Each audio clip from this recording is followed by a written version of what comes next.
Good morning. So I had a request from my business partner and friend, Del Branham, to play some Big Country Silver Screen. This is the free version. Doesn't have any art in it. This is available on the Google Drive. Matter of fact, I'm playing this PDF right off the Google Drive. Big Country, Small Towns Introduction. So it makes it the Big Country Universe. And I'm gonna play some of this. It's been a while. I haven't played this since we published it.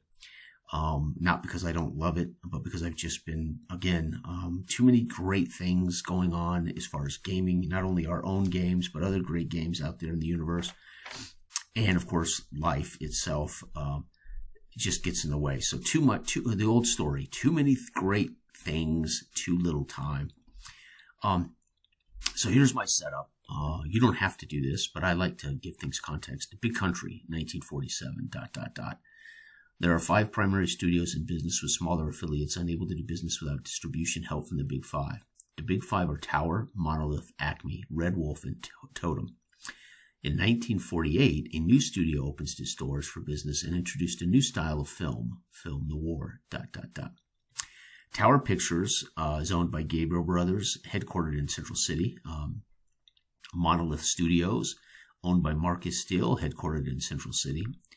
Acme Studios, owned by Jerry Keller, they're headquartered in Paradise City. Red Wolf Pictures, Jean-Paul Trois, they're headquartered in Springfield. Totem Pictures, Philip Bronson, owned by Philip Bronson, headquartered in Grand Bay. And my company now joins the fray. Gold Point Pictures, Jason Graham, headquartered in Central City. So you can see a theme here. The big city of Big Country is kind of the Hollywood. That's because it's the big city. Grand Bay would be the second largest city. Paradise City is, this would be the very dangerous city in the sense the mob has a large foothold here. And Springfield is a small town with a military presence. Oh, no, that's Fort Jefferson. I'm sorry. Springfield is a rural city surrounded by farm country and farmers, etc. So what is Jean-Paul of Red Wolf doing out there?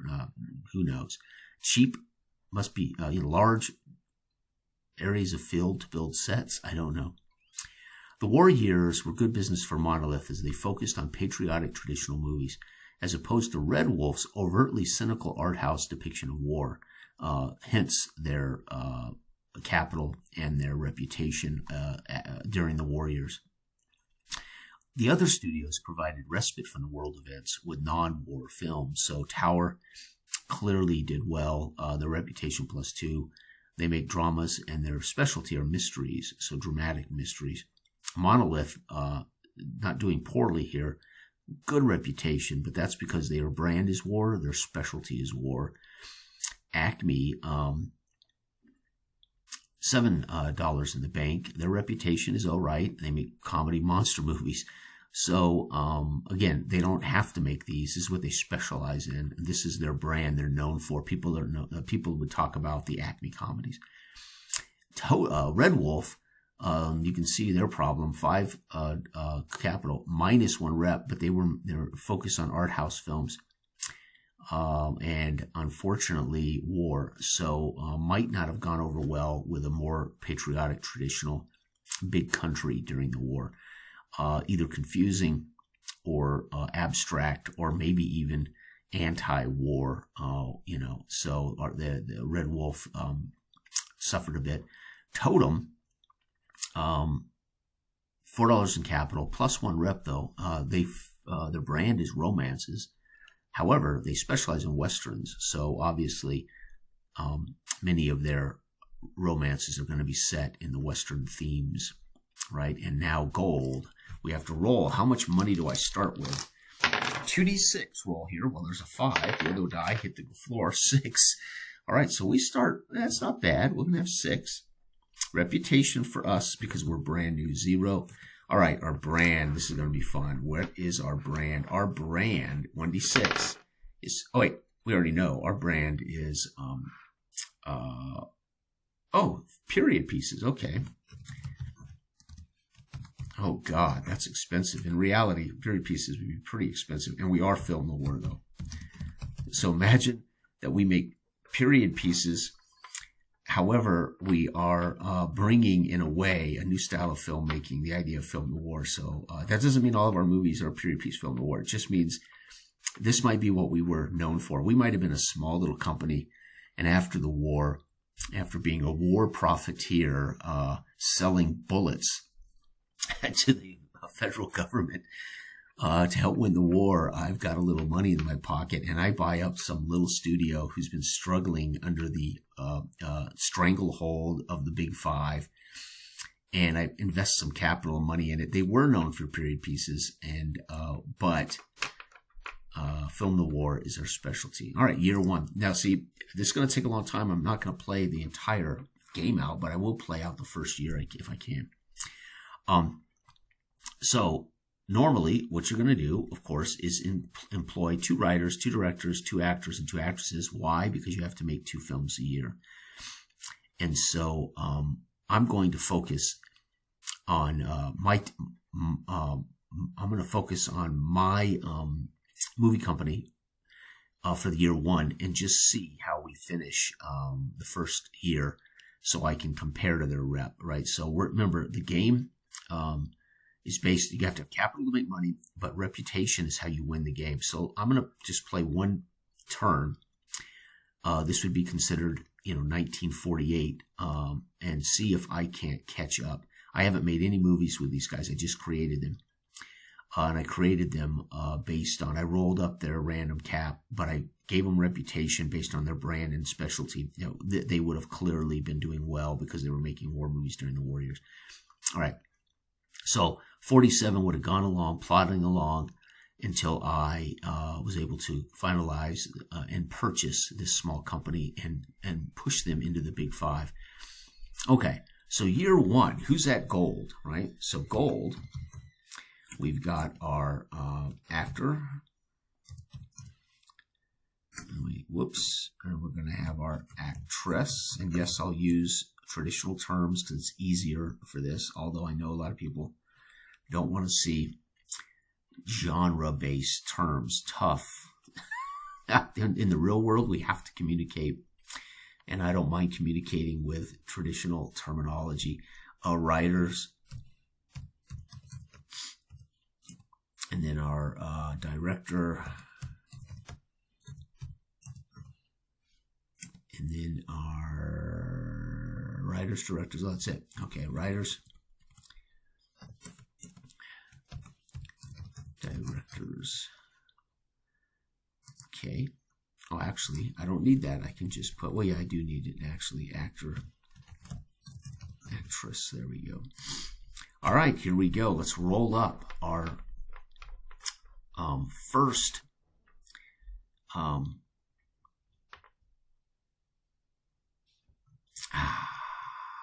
will that work? Oh, no. Duh. Let's do it this way. Position, sorry. Rating. There we go. That's going to be smarter. Duh. All right, so our first is going to be our, let's do our directors first. Let's roll up their names and find out what they're about here. Okay, so I'm going to have, first one, I'm going to roll odd. It's a man. Nope, it's going to be a woman. So we're going to have a female director. How about them apples? Where is it at? Here we go. So our first name is 15 is Patricia. Right? We're going to have Patricia. And her last name, 14, is Whitaker. Patricia Whitaker. And she is a director, because you are nothing without directors. Of course, directors aren't much without a writer, but we're going to get our directors first. Let's find out what kind of director she is. Why would we have employed a woman so early after the war? I would hope it's because she's brilliant. We need a 6. And I get a 5. We'll take a 5 plus 1. Hot diggity. So now I know why Patricia Whitaker, right? And then we will definitely have a man because I'm the boss and I can hire who I want to hire.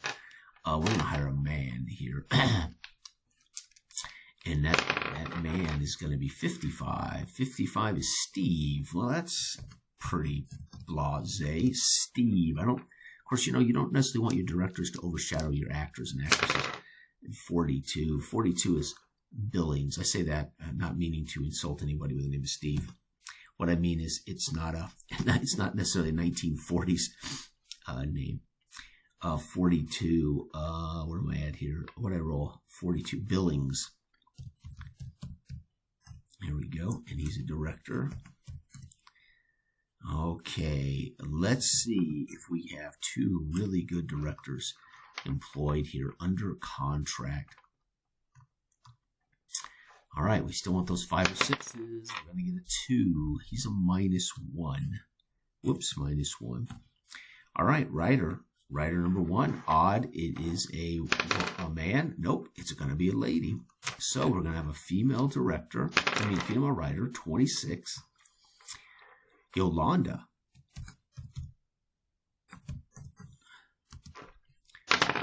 Yolanda, 45. 45 is Pfizer. Interesting. Yolanda Pfizer. Writer. Okay, she's going to bring that feminine touch to the writing.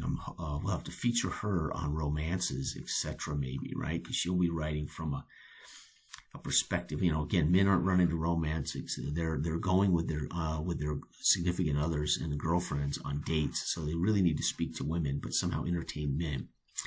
And historically, how did that happen in film? Well, we shoot it from the male perspective, so we get to see women attractively dressed or scantily clad, tits and ass. But you write it with female sensibilities or female issue resolution. So traditionally, romances are written for women, but they were shot so men weren't bored. I hate to say it, but that's just how Hollywood, got the job done, right? But hell, we were selling tits and ass all over the American culture for a long time. 2 is -1, and yes, I said it, folks, tits and ass. I'm not going to lie to you, right? I'm not going to be one of those guys that flavors history to make you feel good, right? I'm not going to do it. It's the way it is. All right, we're going to have a male writer because, we may be making a lot of male-centric movies, wars and westerns and et cetera, et cetera. All right, here we go. So our first male is 12. Where am I at? 12. 12 is Bill. Nice. We got a Steve and we got a Bill. But Bill would be William back in the day. What is his last name? 64. 64 is Thomas. Bill Thomas. Oh, he's one of those. He's one of those two first name guys that we'll see in American cinema when they have 2 first names, right? Okay, here we go. Let's hope Bill Thomas is a genius here, writer. And Bill Thomas is 5 plus 1. We will take that. All right. Now we get down to the nitty gritty. We need 2 actors and 2 actresses. Let's get them named before I roll up anything else. Here we go. And you don't have to use these, but it's fun because we just have no clue who's out there. Play to find out. I talk about it all the time. All right. 34. This would be my actor. 34 is Andrews, so he's going to be 46. He's going to be Xavier Andrews. Wow, nice. Xavier Andrews. Actor. And we'll come around to that rating in a second. Okay, actress number 1. 44. This is going to be Nancy. And 31. Nancy Harlow. Okay.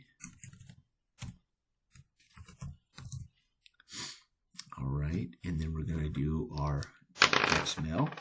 23. 23 is Sinclair. All right, let's hope we got a good... Sinclair, 52. 52, Eric Sinclair. Interesting. Actor. And last but not least, wrapping up our staff, 44 female is Nancy. We got us another Nancy. Jeez, this ought to be confusing. And 21, Nancy Vale. Interesting. So Vale, I can see them doing a comedy together, Harlow and Vale comedies. I don't know why, that just hit me, right? Okay, let's find out how good these folks are, and let's hope they are talented. 5 + 1, so Xavier Andrews is a pretty good actor. Nancy Harlow is I don't even know if I can say that's a pretty face. Maybe she's just a pretty face and nothing else. Hard to say. 4 is +0. Okay, so he's just all right. I can see already if we're gonna make it, we're gonna need an actress. And 4 +0. Okay, so my actual talent is not great. My writers are my writer.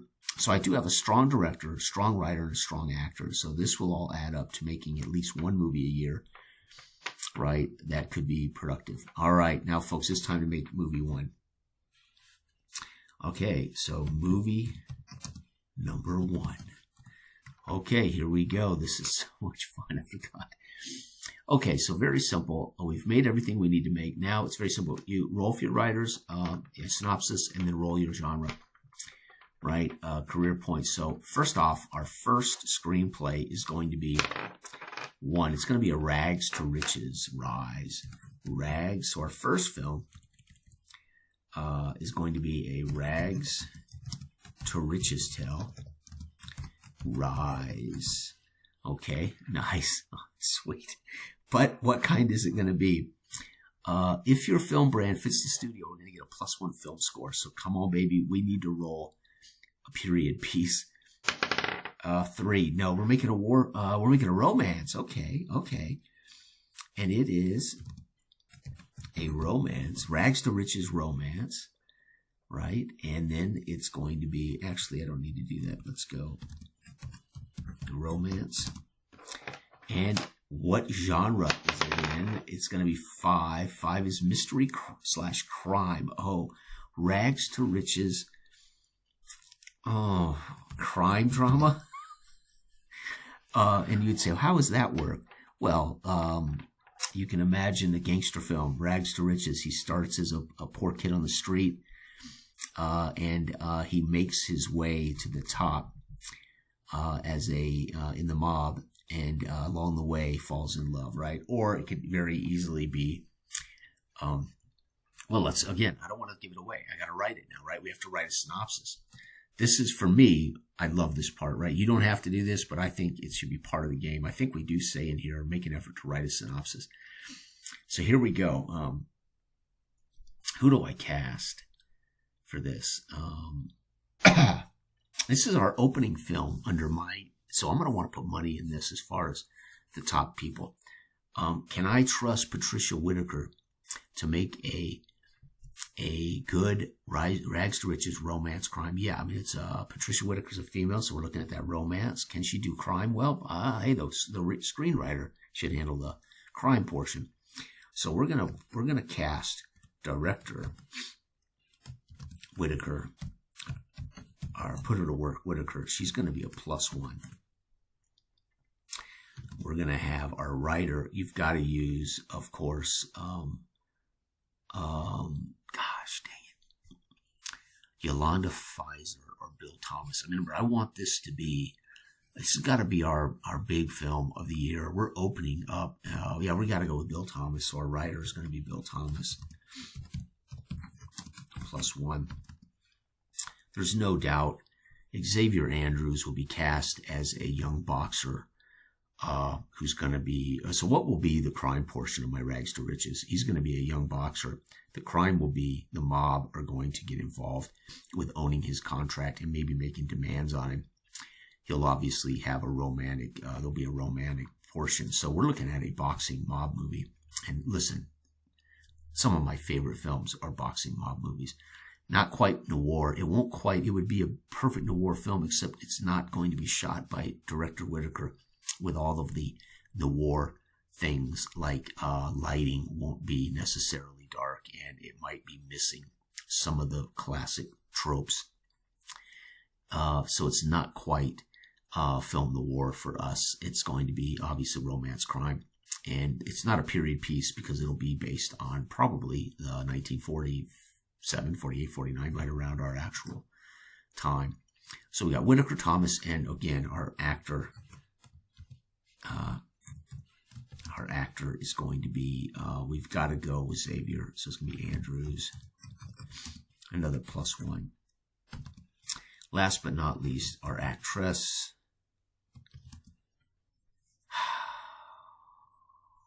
Nancy Vale. We're going to go with Vale. I don't want any negatives on our first film. Holy cow. All right, so the synopsis.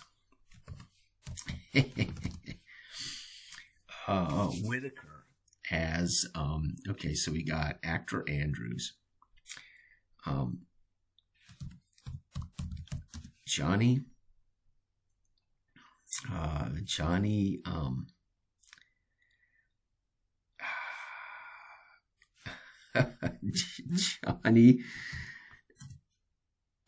Greg,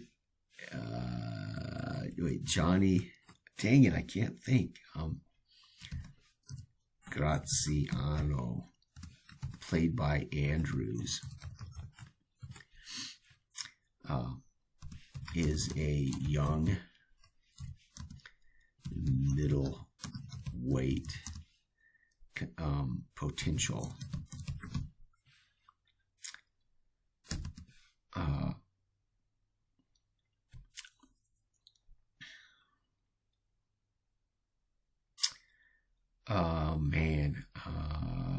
let's see here. Okay, young middleweight potential.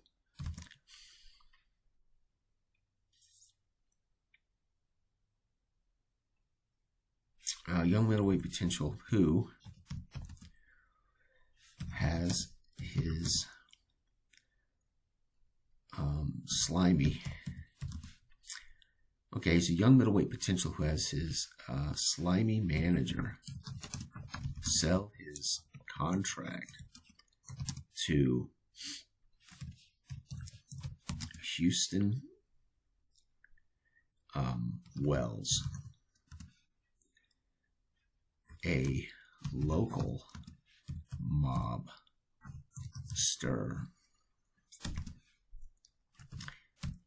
while Wells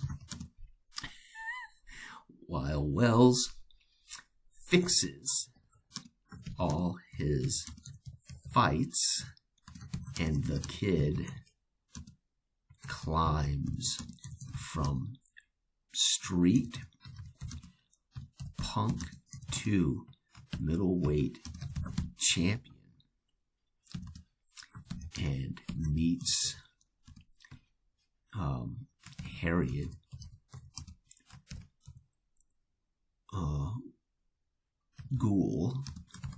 Vale.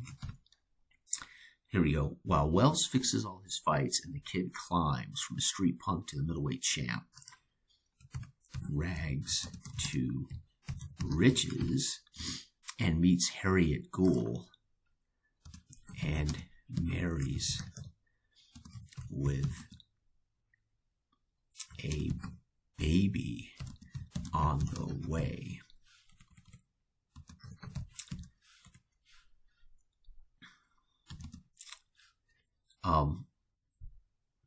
Graziano is then told to take a dive and is torn between believing he won all those fights based on his talent, realizes he is a fraud, wants to prove he's the champ. But it could cost him his wife and young son. It could cost him his life, wife and young son, ... There we go. So now we got a Rags. So yeah, he climbs all right. Rags to riches. The romance is of falling in love, having the baby, but the crime is once he's been groomed, that's when Wells drops the hammer. You got to take a dive. We're setting it up. There it is, folks. There's the synopsis of our screenplay, of course, written by the one and only Bill Thomas. This is going to make Whitaker and Thomas and Andrews, potentially Vell, household names. Movie one. Okay, so that is done, right? Okay, guest stars, we aren't messing with that. Capital, reputation. All right, so here we go, folks. Let's get our film score. Okay, so film score, writer plus director plus actor and actress, genre and brand. Well, unfortunately, we don't fall into our genre or brand, but we are +1, +2, +3, so we're going to be +3. So come down here to our film score, +3. The score provides a negative value, right? I can't remember. Do we roll the dice for the film score? Oh, no, we roll box office. So our film score is +3. So our box office mod is +2. Cost to subtract from the studio's capital. Oh, yeah, right. Ooh, it's going to cost us 1.75. Ooh, 1.75. Okay. Film score is,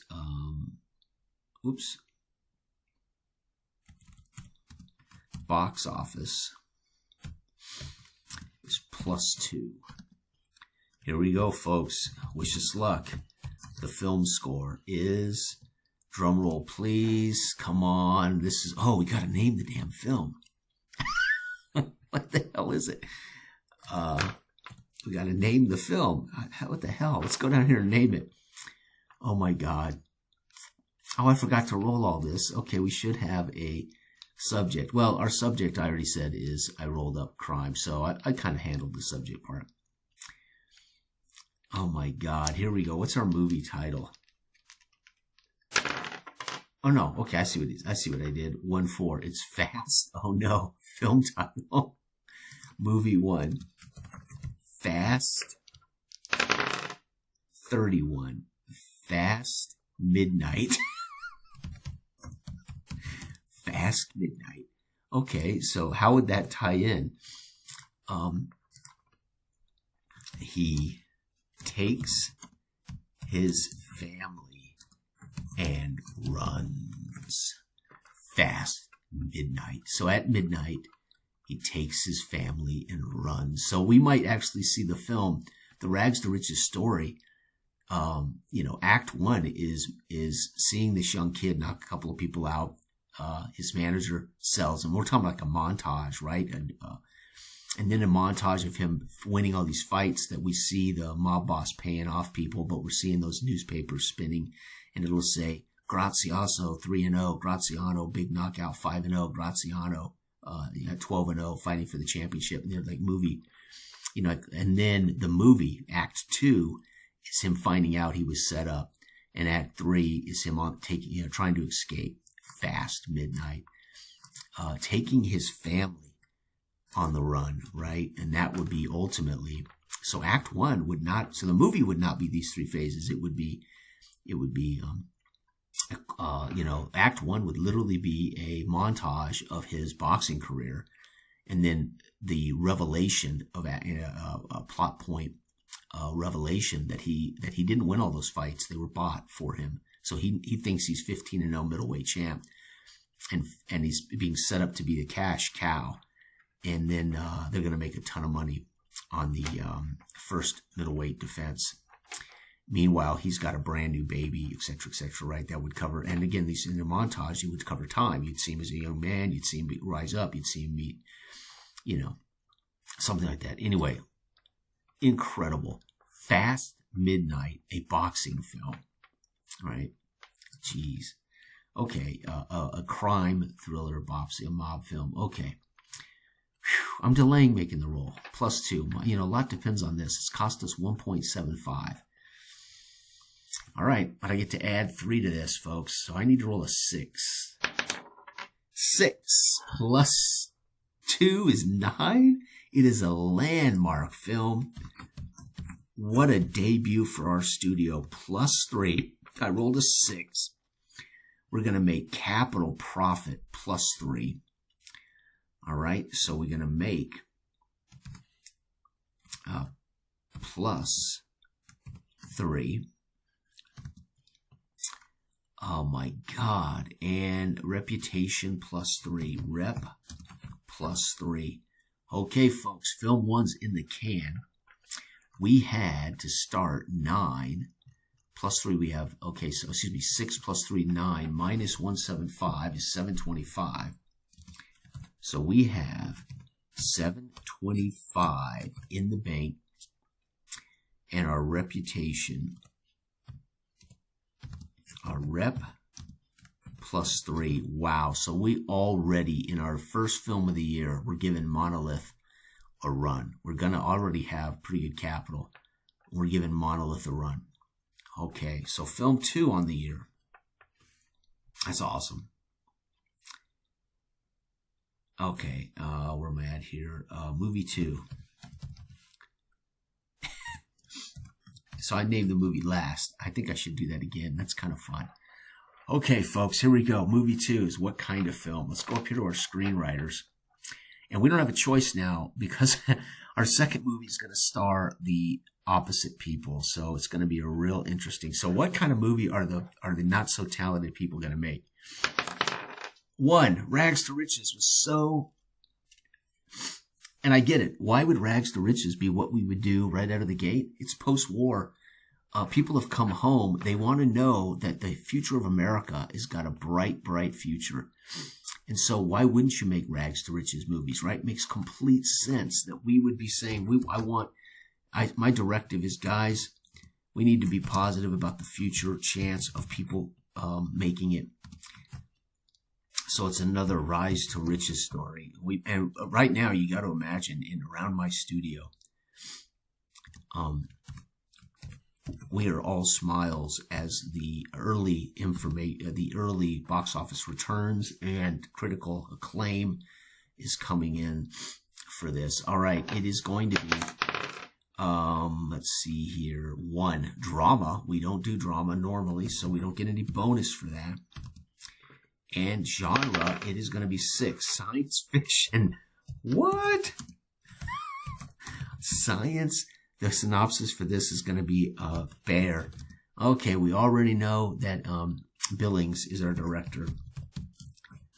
And, you know, you can imagine me signing that, bringing Billings into the office saying, listen, here's a script. It's a Rags to Riches science fiction drama. And Billings, like, okay, I got it, boss. And he's out the door. That means our writer is Yolanda Pfizer. And Yolanda doesn't know what science fiction is, so I have to hand over a couple of books and say, you know what, you might want to glance at these, Pfizer, so you understand what the genre is. Oh my God, I might point her to a couple of old movies from the early 40s that were considered science fiction for Pfizer. And we're gonna have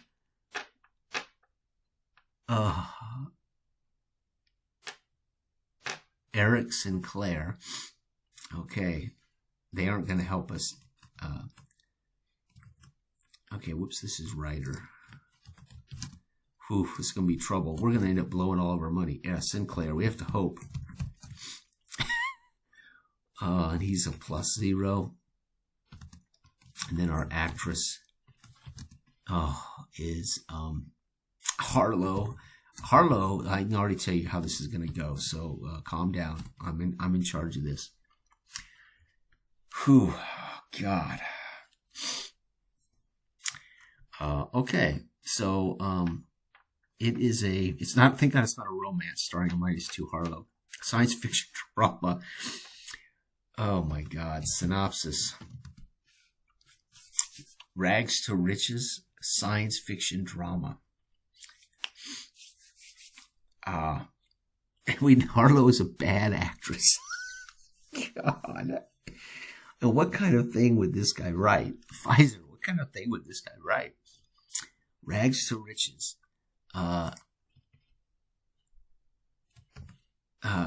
Sinclair cast as Hank Strong.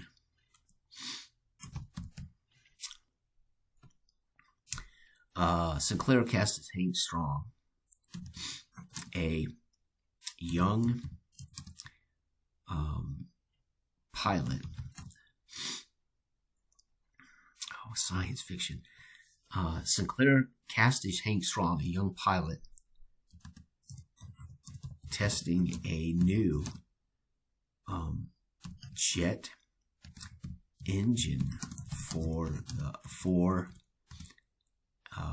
a private company. Company is launched into a time hole and lands in the future. ...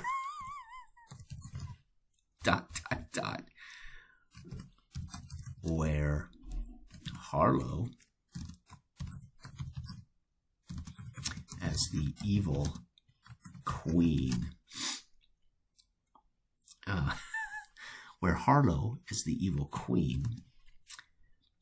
oh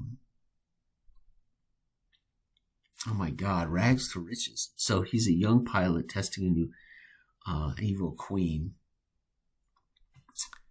imprisons him.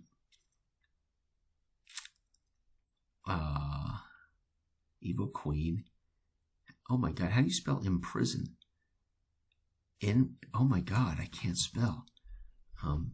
Incarcerates. I could spell incarcerates probably, but not imprison. Oh my God, is it in?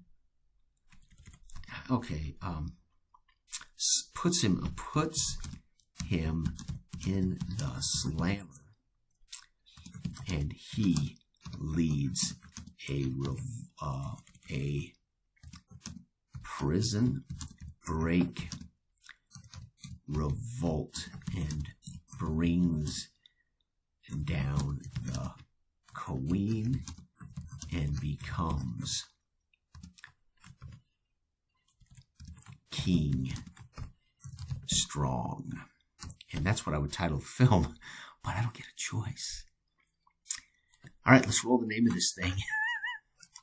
The synopsis part for me was a blast. I don't know. It's the way to do this thing. All right, what's the name of this thing?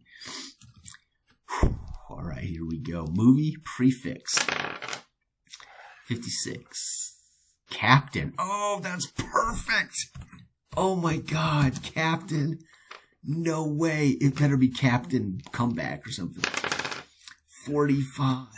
Captain Hunger. Oh my God. Hunger. So he's starving. Evil puts him in the slammer, where he is starved with many others. Oh my God. And he leads a prison break revolt and brings down the queen and becomes King Strong. Captain Hunger. Are you shiting me? Okay, let's, what is this going to cost us? The good thing is it's cheap. -1, -2, -3, -4. So it's not going to be an expensive film. -4, only 75. Okay, so it's going to cost us 0.75. It is where is it at here? Oh, God. Box office -2. Box office -2. So everybody's disappointed. Our first film is a landmark film. It's going to be an Oscar nominated in multi-category. And then our second film is this piece of shite. I have to roll high, -1. I need another 6. No, 0. So 2 minus 2 is 0.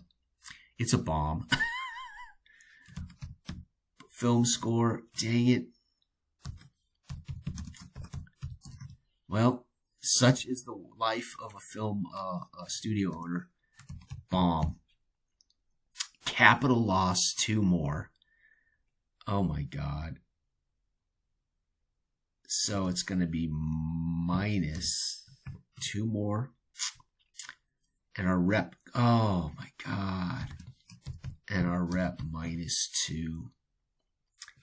Jeez, on my knees. So we're going to lose a total of 275 on this. We had 725, or 725. So we had 9 minus 175. We had 9 minus 1.75 for that first film. 725 minus 2.75. We're down to 4.5. So after year 1, we're going to be at 4.5. Our rep was +3. We lost 2 on this piece of garbage. We're at +1. And that's where we would sit after year 1, right? So this particular game doesn't have it, but I believe the book version, including art and everything, also has, I believe, I might even say here, you'll need to consult Silver Screen ebook for how the film's performance affects studio directly. Capital Reputation, we have that here. At the end, it's another chart, but at the end of the year, it doesn't have enough capital. You'll have to close your doors. So fortunately, we have 4.5. I'm assuming that they all wrapped up their first year, right? Not their first year, but that they wrapped up 1948. So this would be 1948 results. Of course, you would want to play all of these studios in their movies. But for this game, I was worried about my studio. So it's kind of fun just to build these and then see how we do. So we end up a little better than Totem. Have about the same reputation as Totem making romance westerns. However, we didn't in our first year do a period piece or film the war. We went with Fast Midnight, which is going to probably be, and then I think, I cannot remember because I don't own the book. I think we have awards. So there would be a chance that this film would be the Oscar winner, right? But Landmark certainly implies that this is a landmark film. So it would be one of those things that changes cinema history. As opposed to being just a moneymaker, it is a landmark in the writing, the directing, the acting, the story. And I would argue even my synopsis is pretty cool, right? I don't believe this story in black and white has ever been told. I have a feeling we outlaid as little as we could here. Obviously, we outlaid as little as we could. Harlow as the queen was so bad, so camp, so over the top that rumor is Sinclair and Harlow were fighting between takes and could barely tolerate being on the set together. And they're in trouble because they're under contract. They're going to have to work together in the future again. Anyway, that's what happens when you ask a poor director, a poor writer, and your worst actress to do a film together. You end up with a bomb that loses you too, and your reputation. Suddenly, I mean, we literally went from, my God, folks, Jason Graham's new buying up Gold Point Pictures. We are in for a future of brilliant filmmaking, and then this stinker came out in the latter half of the year. Fortunately, it won't undo the Landmark, but it might affect Landmark's chances to win the Oscar, right? Because this comes out like, I don't know, maybe that wasn't as good as we thought. And there's year 1, folks, done. This is Big Country Silver Screen. It is 8/26/26, and the first thing I did was name these. Then I rolled up their cap, and then I rolled up their brand and their genre, and I did it based on my little fictional world.